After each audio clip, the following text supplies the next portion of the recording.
¿Alguna vez has dicho que sí, mientras por dentro gritabas un no tan fuerte que temblaron los cimientos de tu alma? Bueno, Camila sí, muchas veces.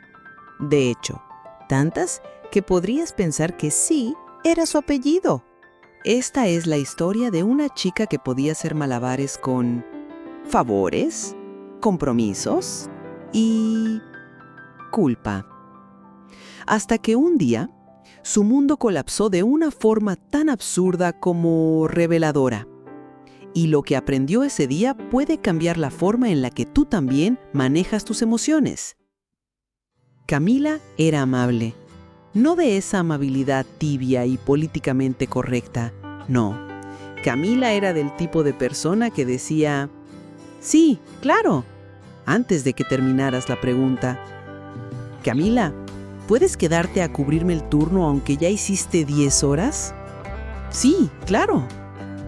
Camila, ¿me prestas tu coche, tus zapatos y tu perro? Claro, sin problema. Camila, ¿quieres ir a una reunión donde no conoces a nadie, vas a estar incómoda y saldrás a las 2 de la mañana? Sí, supongo que sí. Pero cada sí le pesaba.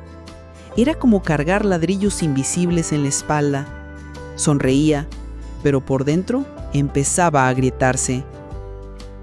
Camila tenía un calendario más apretado que una maleta cerrada con radilla. Se dividía entre el trabajo, ayudar a su hermana con las tareas, cuidar al gato de su vecina y asistir a eventos que ni siquiera recordaba porque aceptó. El colmo fue cuando dijo que sí a ayudar en una boda, cuidar niños el mismo día y preparar un postre para el cumpleaños de su jefe. Todo el mismo fin de semana. No sabía cómo decir que no, pero su cuerpo empezaba a hacerlo por ella. Insomnio, gastritis, ansiedad. Un sábado por la mañana, mientras horneaba un pastel con una niña colgada del brazo y contestaba mensajes sobre centros de mesa, Camila se cayó. Literal, se resbaló con harina. El gato salió corriendo. Los niños gritaron y ella se echó a reír, o a llorar, o ambas cosas al mismo tiempo. En ese momento, su abuela, que había estado mirando desde la sala con su sabiduría silenciosa, se acercó y le dijo: «Mijita, si te partes en 1000 pedazos por todos, ¿quién recoge tus pedazos?». Silencio. Ahí fue cuando algo en Camila hizo clic. La siguiente semana, Camila decidió intentar decir que no. Su primer intento fue con su jefe.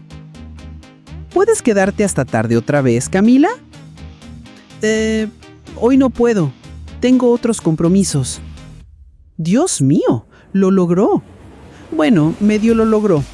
Se fue con culpa, sintiendo que había defraudado a todo el planeta, pero también ligera, como si hubiera soltado un ladrillo. Poco a poco empezó a practicar el no. A veces le salía en voz bajita, como gato asustado. Otras veces, firme, como profesora con café. Y cada vez sentía que se respetaba un poquito más. Con el tiempo, Camila descubrió que poner límites no la hacía egoísta, la hacía humana. Descubrió que decir que no era rechazar a los demás, sino decirse que sí a sí misma. Y que los que la querían de verdad seguían queriéndola. Incluso empezó a disfrutar esos espacios vacíos que antes llenaba con compromisos ajenos. Volvió a leer, a dormir, a decir que sí solo cuando realmente quería. Hasta aquí, cuéntame algo. ¿También te cuesta decir que no? Escribe los comentarios como si fuera un grito de libertad. Algo como: hoy mi no tiene superpoderes. Te leo, de verdad. Esta historia no termina sin ti. Decir que no puede dar miedo. Nos han enseñado que es grosero, egoísta, que decepciona. Pero la verdad es esta. Cada sí que das con culpa es un no que te das a ti mismo. Y cada no que das con honestidad es un acto de amor propio. Camila no se convirtió en una reina del límite de la noche a la mañana, pero comenzó a escucharse, a honrarse, a poner sus emociones en el centro de la conversación. Y tú también puedes hacerlo, porque cuidar de ti no es un lujo, es una necesidad. Y a veces la palabra más valiente, más sana y más poderosa que puedes decir es no.